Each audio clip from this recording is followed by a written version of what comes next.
I hang out in my hamstrings a lot because I'm a lucky one with flexible hamstrings, but that does not serve me when doing elephant. So, if you've got a client like me who loves to really hang back in order to mobilize the carriage or try to push the springs open, try this little trick.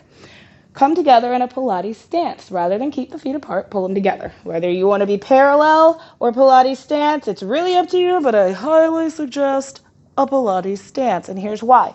You want to feel the entirety of your glutes and hamstring staying in as gauged as possible, even though they are going to be asked to be in this eccentric work because of the flexion of the spine and the weight in the spine and space. But now, if I'm together, as soon as I go to press back, if I fall back in the flexion of my if I fall back on the flexibility of my hamstrings, you're going to see this weight fall back in my knees.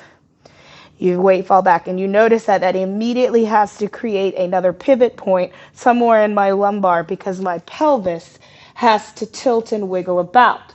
And we know we want it to stay in one place, okay?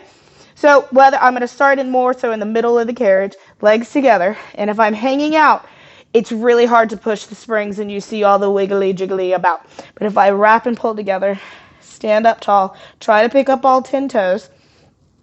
As soon as I go to press out, the unity of the legs as one.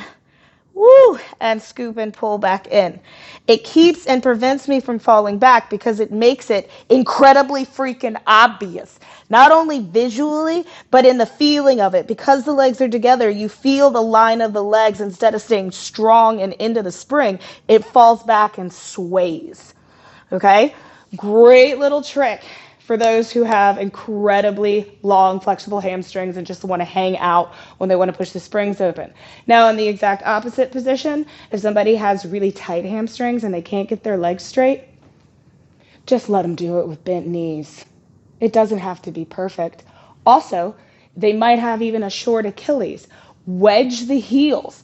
Take a black pad, roll it up, and then stick it underneath the heels. I'm just going to show you one for someone who may have really bent knees or someone who has a short Achilles, and then they can still figure out where the work is. Just play around. It doesn't have to be pretty. It just has to be work.